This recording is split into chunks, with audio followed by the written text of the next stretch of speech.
Hello, Cosmic Crew. We're going to do some timeline tripping. It all starts with the royal weddings of 2018 and how those are significant to the 2020 Pluto Saturn conjunction. But first, we're going to go back and look at the royal weddings of 1515 and how those affected 1518 and the beginning of this process that we're all in right meow. So sit back, relax, and get ready for some timeline tripping. Cosmic Crew, what's up? It is October 12th, 2018, and we had another royal wedding today. So that had me thinking, and I've been doing some research, and honestly, I'm tripping out right now. We talk about these transits in astrology, and the big one on everyone's mind right now is the Pluto and Saturn conjunct that's going to happen in the year 2020. And y'all are going to have to bear with me. I have so many slides I'm working through. Right now, it's looking like January 13th, 2020 is when we are going to have the Sun at 22 degrees of Capricorn. We are going to have Saturn at 22 degrees of Capricorn and Pluto at 22 degrees of Capricorn. And this is, the culmination point that we talk about. And how I got started on this is, we just had a royal wedding, okay, with, what is it, King Harry or Prince Harry, Prince. I'm not calling that in. Prince Harry to a commoner, quote unquote, and I haven't done research on her yet because I was too busy looking at the wedding that happened today. And this Pluto-Saturn conjunction, the last time that happened was in the year 1518. And the closest that I could get back was transit for September 13th, 1518. And in 1518, we had the moon at 4 degrees of Capricorn, Saturn at 4 degrees of Capricorn, and on this exact date, it was Pluto at 3 degrees of Capricorn.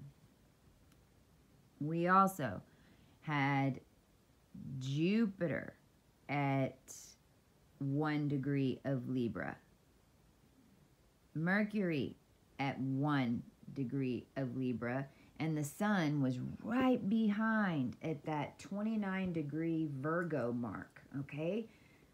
So let's think about this. I've talked about this, and I don't know how I knew this. I don't know how actually it all came out with the dots whenever all this Akash started coming back to me in May of this year. And it came with the 3 dots that I put on everything because that is the 333 keys. If you take 3333, okay, and then you move them, you mirror them, and then you move them 2.5, 2.5, then it lines up.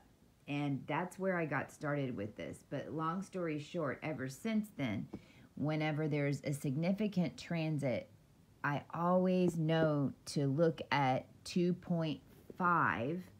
And, this used to be years. This used to be 2,500 years. It was 25,000 years. Now we're getting down to where it's 2.5 months, 2.5 days for some of these transits. So when on June 11th of this year, Maru from Sun Soul started talking about this. She started in this one daily, and I had written in my notes that this Pluto-Saturn conjunction hadn't happened since 1518, which is what we just talked about. But in 1518, whenever we had this Pluto-Saturn conjunction, it was it was 4 degrees of Capricorn, right?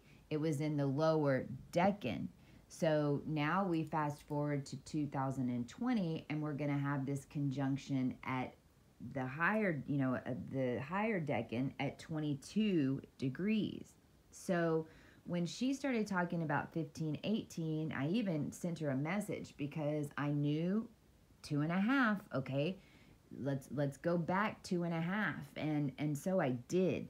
And when I went back to 1515, that's whenever things got really interesting, because immediately when I go pull up the year 1515, we have all these crowns. We have January 25th. This is Francis the First of France is crowned. On May 13th, Mary Tudor, Queen of France, and Charles Brandon, the first Duke of Suffolk, are married. Then in June, we have a big landslide in Switzerland.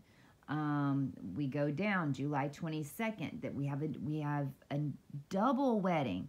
This is the first Congress of Vienna. We have a double wedding that takes place. It's Louis, only son of King Vladislav II of Hungary, marries Mary of Austria, the granddaughter of Maximilian I, Holy Roman Emperor, which is Mary's brother.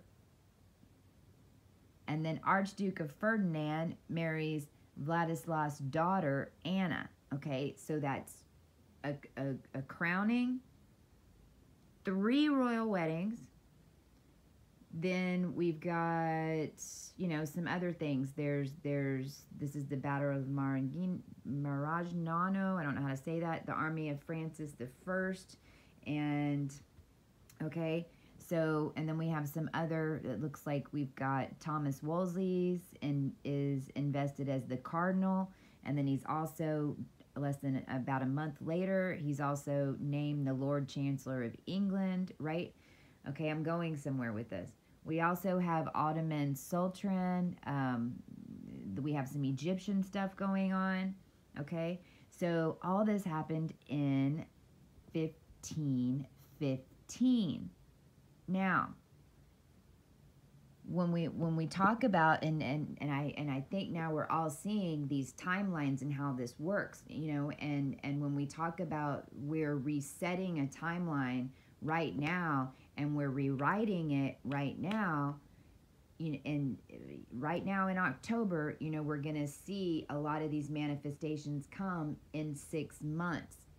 Some of them we won't see until completely concreted until 2020, because we're writing it now, and then we have to have some timelines that are falling away so that we can bring them back in. But around this 1518 time is also when we had Venus transit. So let's look at 1518, okay? Because if we take 1515 and add 2 years, that's 1517, and then we add 5 months, then that actually brings us to September 13th, 1518.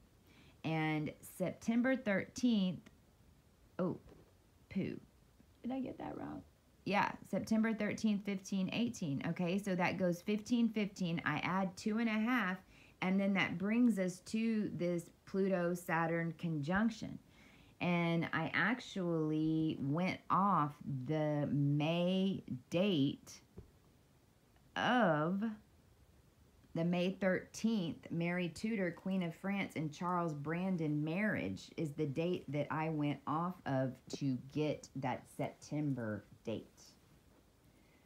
So when we're talking about royal weddings, right, we're talking about way more than a marriage. This is the full intent of a nation, the full intent of these bloodlines and these lineages and all of the intent and black magic and not all black magic, but the occult, okay? How we've always been run and ruled but didn't know. So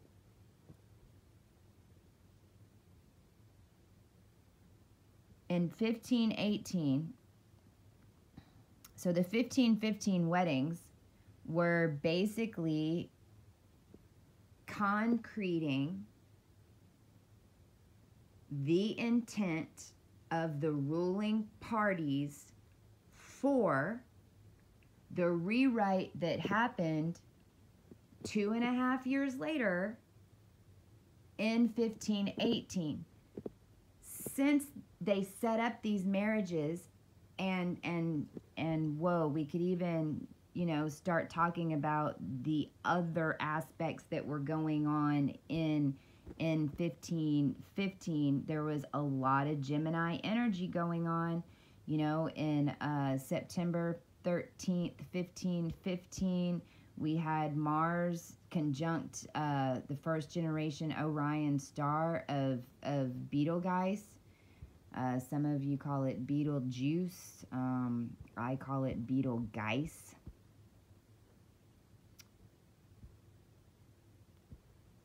And I'm looking and I don't see where I did I didn't save the 1515 chart.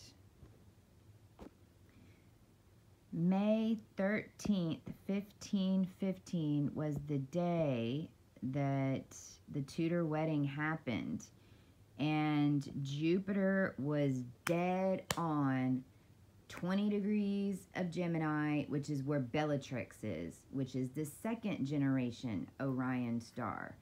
And that's Jupiter, okay, that was on that piece. I mean, on that star point. So the Bellatrix, what I'm seeing at 20 degrees of Gemini, has been heavily involved with a lot of the timeline hijacks. It seems like it's involved with every single one. There's some aspects to it on a lot of the 9/11 days, things like that. I haven't talked about it, but here's another one, okay? So this is Jupiter is on Bellatrix. Dead on, you know, that on the date and 1515. And I hope I'm not confusing y'all because I know this is all over the place. But we jump ahead to 1518.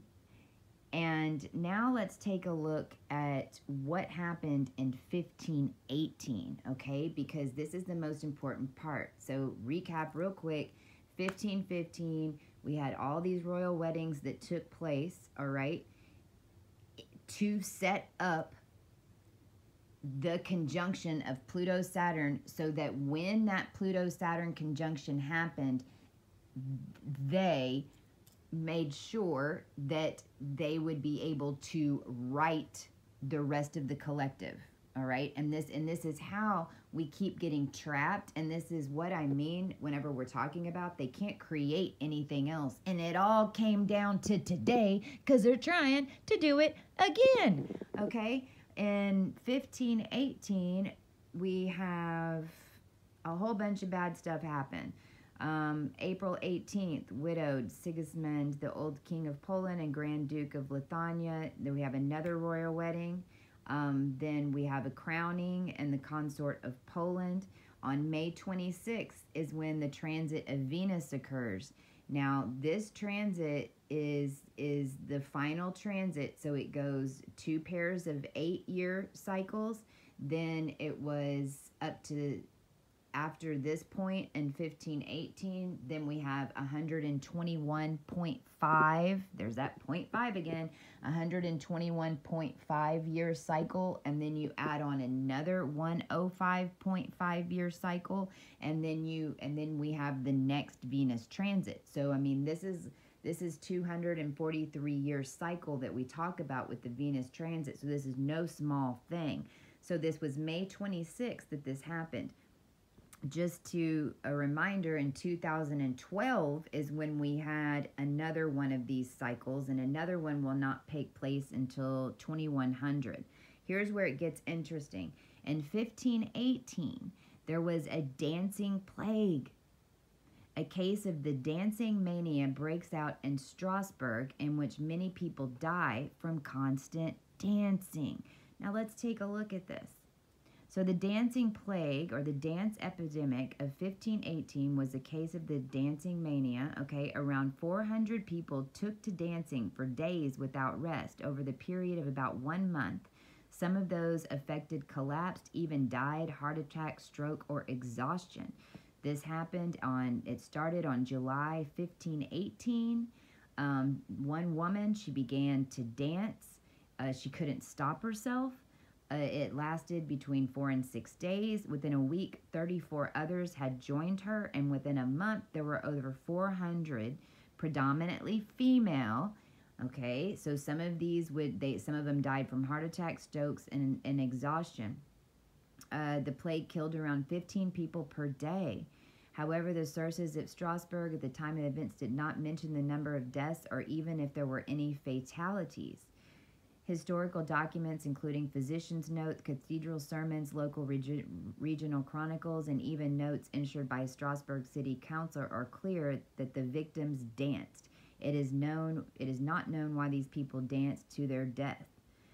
As the dancing plague worsened, concerned nobles sought the advice of local physicians who ruled out astrological and supernatural causes. Hoot, hoot. Instead, announcing that the plague was a natural disease caused by hot blood. However, instead of prescribing bleeding, authorities encouraged more dancing, in part by opening 2 guild halls and a grain market, and even constructing a wooden stage. The authorities did this because they believed that the dancers would recover only if they danced continuously night and day. To increase the effectiveness of the cure, authorities even paid for musicians to keep the affected moving. The strategy was a disaster. After those policies were applied, the illness underwent a dramatic growth, making its victims perform their dances in the most public of spaces, facilitated the psychic contagion. The authorities twisted a calamity into a nightmare scenario. That is nuts. What's even crazier is whenever you take a look back, okay, let's go back to the top. Where did this happen? In Strasbourg, Alsace. Where is that? The Holy Roman Empire. When did this happen? 1518. Who got married in 1515 in a double wedding? Whoa! It was the granddaughter of Maximilian I, the Holy Roman Emperor, and Mary's brother, Archduke Ferdinand, Mary's. Okay, so that was 2 Holy Roman Empire weddings. You see? So that energy, whatever that was energy that they were drumming up, they were utilizing for this 1518 is when we had that Pluto-Saturn conjunction. Let's keep going. Okay, so we had a Treaty of London, temporarily ensures peace in Western Europe. Interesting. Then we had a plague of tropical fire ants, devastates crops in Hispaniola. Sorry if I'm butchering these names. And the big one, the African slave trade begins. This is where it all started, guys. This is where it all started with this Venus. And we're still in this slavery today. Let's look at this real quick. Slavery has historically been widespread in Africa and still continues today in some countries. Systems of servitude and slavery were common in parts of Africa as they were much of the ancient world. In many African societies where slavery was prevalent, the enslaved people were not treated as chattel slaves and were given certain rights in a system similar to indentured servitude elsewhere in the world. When the Arab slave trade and Atlantic slave trade began, many of the local slave systems began supplying captives as a slave market outside of Africa. I'm going to go down here real quick to forms of slavery. So they just talked about this chattel slavery, domestic service. This is the one I find interesting. Well, there's a few. Pawnship or debt bondage slavery involves the use of people as collateral to secure the repayment of debt. Slave labor is performed by the debtor or a relative of the debtor, usually a child. Pawnship was a common form of collateral in West Africa and involved the pledge of a person or a member of that person's family to service another person's providing credit. Pawnship was related to yet distinct from slavery in most conceptualizations because the arrangement could include limited specific terms of service to be provided and because kinship ties would protect the person from being sold into slavery. Pawnship was a common practice throughout West Africa prior to European contact, including amongst the Akan people, the Yu people, the Ga people, Yoruba people, and the Edo people, and modified and also existed among the Efik, the Logbo, and the, okay? And this is also, you know, in Africa, when we start looking especially at these tribal races that they just talked about, that's really linked to mostly Orion. And it's linked to, you know, these original slave trade indentured services that are still here today. Slaves for sacrifice. Human sacrifice was common in West African states up to during the 19th century. Although archaeological evidence is not clear on the issue prior to European contact, in those societies that practiced human sacrifice, slaves became the most prominent victims. The annual customs of Dahomey was the most notorious example of human sacrifice of slaves, where 500 prisoners would be sacrificed. Sacrifices were carried out all along the West African coast and further inland. Sacrifices were common in the Benin Empire, in which is now Ghana, and in the small independent states in which now Nigeria. In the Ashanti region, human sacrifice was often combined with capital punishment. So, very interesting that here at this 15, all these royal weddings that took place and all of these soul contracts that they put on the collective, and then in 1518 when we have this Pluto-Saturn conjunction is and this Venus transit is when the slavery system starts. So I got started on this because of this wedding today. I had no idea that there was going to be a royal wedding. I really don't pay attention to that stuff at all. And wasn't familiar with the princess that got married. Let me find... I'm adding this right here. It was not Orion. It is Sirius, mainly Sirius B. That was attached to the slaves that were brought over starting in 1518, which completely makes sense. And I'm so glad I caught this while I was making this video, because, you know, this is where we start intermingling everything. And we go into the Orion-Sirian wars that were really happening here on land, as above, so below. But the African people, right, and this goes back to the Dogon tribe and back to the maternal matriarch societies, the villages there, links all the way back to Egypt in Africa and South Africa.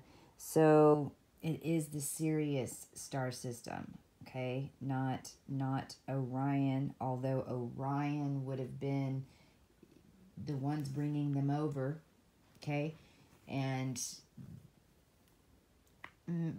coming in, and I've been doing a little bit of looking since I went back and looked at this, and this is when religion, Islam, all of the different religions then started flooding into Africa once the trade system started again. So, correction. Serious. Wasn't familiar with Princess Eugenie. And I don't know if I'm saying that right. Princess Eugenie. So, Princess Eugenie. Eugenie's mother is Sarah, Duchess of York. She's the great-great-granddaughter of Lady Julia Coke, who is also the daughter of Jack's great-great-grandfather. Okay, this is where this gets nuts. Princess Eugenie is the Duchess is the daughter of the Duchess of York. So since I wasn't quite familiar with the lineage of York, my first instinct was to go see how is she related to the Tudors, right? Because in 1515, again, if we go back and look at who got married in 1515, Mary Tudor, Queen of France, and Charles Brandon, the first Duke of Suffolk. Well, Eugenie is related to the Duchess, is the daughter of the Duchess of York, and York is the same house as the Tudors. So we had Mary Tudor, Queen of France, which is the one that we have been speaking of, and then we had Margaret Tudor, Queen of Scots. The Scots, right? And this is where my lineage goes back, you know, into this Mary Queen of Scots. So she is the great granddaughter of Queen Elizabeth, the wedding that took place today.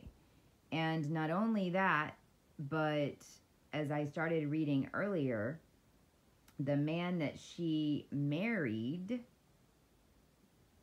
are third cousins, almost exactly like Queen Elizabeth II and Prince Philip, who were also third cousins. So it doesn't really matter, you know, what I don't want to do is put any fear into anybody, but holy moly, this is how they've been doing it. They don't have any other playbook to go on except for this one, but they're using the same play. It's like a football game, and so all we're doing is we've been watching film tape, and we know that they're going to run that same hook and ladder play for that final touchdown, because when they get on the 5-yard line, that's what they always do. And I was just looking through this, and it was blowing my mind, and I wanted to share. I hope it was pieced together as so you could follow it. I love you all. This is astrology is the real deal. It is in this dimension. It is the dimensional portal. It is how we fractal our energies out. And in these older transits, you know, the Orion constellation and these 0-point energies, like we discussed, as well as these star points in Orion, have been major players in these time loops. And what has changed now is that they no longer are. And when we have this 2020 conjunction, we have, of course, we have Lyra constellations, and then Venus will be at 29 degrees Aquarius, which is going to be conjunct formal hot, okay? And I'm trying to see what else, because I haven't looked at this. 8 degrees of, the collective true node will be at 8 degrees of Cancer, which is dead on my IC in Sirius A, so, which is where my mastery comes from, my soul's mastery. And I used my chart again in these conjunctions just because my true node is 22 degrees. And if you guys are real deep into astrology, you can see I've been stuck here a while. So it's a key. It really is a key. And this also got me really looking into the Centauri A and Centauri B, which they call the Centauri AB and the Crux, and Scorpio. 28 and 29 degrees of Scorpio, which is where we blended these bloodlines. And, you know, interesting that we have all this energy in Scorpio, right? Meow. And we're merging that AB, you know, it's resetting. It's already reset. Now we're just working up through this 2.5 years of the culmination, but we're climbing up. There will be some that get stuck in their little plight, and will get stuck in that lower dimensional energy and will still stay enslaved on some type of dimension. But for the rest of us now that are awake and are working with others to show them how our reality has been manipulated, I hope that this information gives them a little bit more data and some events that happened in history so we can now write herstory. I love you guys.